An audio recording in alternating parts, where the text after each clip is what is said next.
Thank you so much for being here. Thank you so much for clicking on this video. If you're following me for a while in here, you must be aware of how inconsistent I am, and that's honestly all my fault. And I was honestly struggling to find that work-life balance, but I think I have established that right now, so hopefully you will be seeing me a lot in here as well. And that's it with the intro. That's it. That's all you're getting for now. And you can tell by the title why we have gathered here. So we are 7 months in, and I have read almost 36 books. I am about to finish the book I'm reading, hence almost 36. And these are the 7 books that I absolutely cannot stop thinking about. These are the books that I have talked a lot about on my Instagram, but I just wanted to talk about them. That's what I do. I talk about books. So let's talk about them. Starting with Adelaide by Genevieve Wheeler.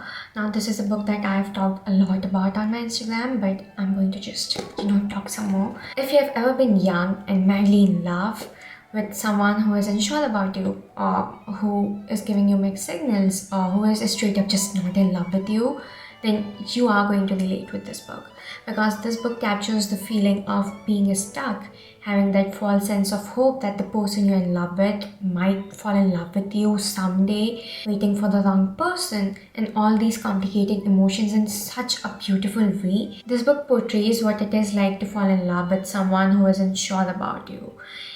It's a book about love. It's a book about longing for that love and acceptance. It's a book that reminded me very much of Normal People, and Normal People is my comfort blanket. Okay, another book that I've talked a lot about on my Instagram, I've rambled a lot about, but then again, this is a list of books that I have read this year. Of course, you've seen me talking about them, so like whatever, but the book is Septology by Jean Fossard. I read the first book. The first book is titled The Other Name. I basically have the entire collection. This book compiles up 3 books. The series has 3 books. Basically, the first book is The Other Name, and I don't know the title of the other 2. Let me just quickly. Yeah, the other book is called I Is Another, and the last book is called A New Name. So basically, going into this book, I knew what this is about. It's a plotless book that deals with mundane everyday life, basically about everyday nothings, and I am a sucker for plotless books that talks about everyday life, because that's life. Life is not going bungee jumping every day, but it's about getting out of bed, brushing your teeth, eating your breakfast because you have to. And I love books that talks about all these things. But boy, was I ready for Jean Fossard.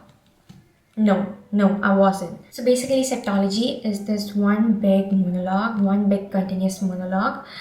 It's basically just a sentence that goes on and on for 800 pages, no chapters, nothing. And I know in theory that sounds terrible, that sounds like a bad idea, like why would you do that? But Jean Fossard does it so well. It's so seamless. This book feels like the most normal thing to read. So Fossard has that slow prose thing going on, which is like the opposite of fast-paced books. So his books are very slow-paced. At least this one is. This is my first Fossard as well. And I was ready for this book to be a painful journey, but I was so wrong. I finished the first book in like 1.5 weeks, and that's really fast for me. This book felt like the most normal thing for some reason. This book is basically a story about this person, basically the 2 versions of the same person, 2 versions of the same life. And Fossard just narrates the entire thing so beautifully. It's basically a book about life, a book about love, a book about all the roads not taken, a book about all the memories you make with time, a book about everything yet nothing. I'm scared to start the second book because the first book altered my brain chemistry. I don't think I'm ever going to be the same, and that's why I'm so scared to start the second book. But I also want to start the second book because I know it's gonna be a masterpiece, and I want to continue the series, so I will be reading the second book this month. So heads up, spam incoming. Just Kids by Patti Smith. If you want to know what this particular line means, just read this book. But in all seriousness, this book is a masterpiece. Going into this book, I knew nothing about Patti Smith and Robert, but boy did I fall head over heels in love with this book. Yes. If you're in a phase where you feel like your life isn't going anywhere, or you're just not sure what you're doing with life, just read this book. reading this book will just give you that reassurance that everything is going to make sense, everything is going to work out, and that you're allowed to take it one day at a time. There's no need to rush. You just read this book. It's so good, honestly. 1984 by George Orwell. Now, I don't think I can say anything about this book that hasn't been said before, because it's a book that was written over 80 years back, and every single thought possible in this world has already been said. But I can always add mine because, freedom of speech. I read this book for the first time when I was in school, and I didn't really get the impact. I didn't really get the hype, let's say, until I decided to read it earlier this year. And boy, I was so wrong, and I am so in love with this book.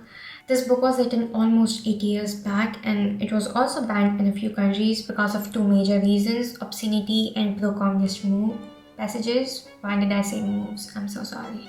My brain is just not braining. I'm not used to talking for this long, but I'm going to try anyway.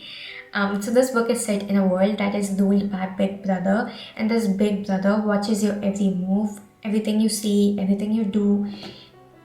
Everything is under his watch. And while there are no written set laws in this world, a mere act of thinking can result in a death sentence. Tell me that's not creepy. And sometimes I just think that the world we live in right now is very much similar to this. And that is so creepy and so haunting. And yeah, I don't think I'm ever going to get over this book. This book is going to haunt me for a lifetime now. What can I say about this next book? Because honestly, there's nothing that I haven't said. I wrote a big ass review. I have talked about this book multiple times, and I'm going to talk about it once more, but I'm just going to make it short. The book is Everything I Know About Love by Dolly Alderton. If you're friends with me on Goodreads, which by the way, if you're not, the link is in my description. I was going to say bio. I'm so used to Instagram right now, but the link is in the description box below. Send me a friend request. I would love to be friends with you. But if you follow me, or if you're friends with me on Goodreads, you must have seen my big lengthy review. But boy, this book made me think so much about life, but not in an existential crisis way, but in a I'm so glad I am living and I'm doing life the way it's meant to be done sort of way. Like, okay, I am making mistakes, I'm being reckless, but that is life, 20 years down the line, I'm going to look back and I'm going to be like, oh my god, I was such a stupid, but I'm also going to be happy that I made those decisions or made those mistakes, because I have learned so much through them, and whatever I will be in 20 years, I will be because of what I am doing right now. So this book just made me realize that you don't have to be ashamed of things you do in your 20s. You don't have to overthink life. You don't have to do anything, just live. And this book just gave me that reminder. Being in your 20s and having quarter life crisis, it's a universal experience. You can't run away from it. You can't hide from it. It's just going to happen. So what we are going to do is we are going to make mistakes. We are going to learn from them. And we are going to look back at them and laugh about it, and that's all we can do, honestly. This book just felt like a warm hug. If my comfort blanket was a book, it would be this one and Normal People, because I am a very flawed human, and these books just, they accept me the way I am, so I love them. The Details by E. Ginberg. This book was shortlisted by the Booker, and every year I try to read some of the books that are shortlisted for the Booker Prize, and I read this, and this was such a masterpiece. I've never dog-eared a book this much before this book. The Details is basically a book about relationships and memories and all the small details that makes an entire life. The book is basically divided into 4 parts or 4 portraits, as the author calls it, and every single section features an internal character from narrator's past life. The book felt like a long fever dream, but in the best way possible. This was also my book club's April read, and we all had a great time reading and discussing this book. Okay, so this last book, I'm not really sure if I should put it in this list or not, but it's also a book that I think about a lot to this date, and so we are just going to add it in this list just for the sake of it, and that is My Heavenly Favorite by Lucas. I don't think I can pronounce his last name, so I'm just not even going to try. I don't want to butcher it, but did I say bitcher or did I say butcher?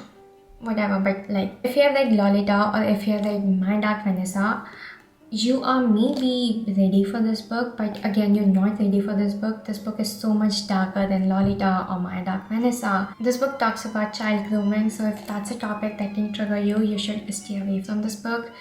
And even if you have read Lolita or My Dark Vanessa, I just ask you to go very carefully with this book because it's so much darker than My Dark Vanessa or Lolita.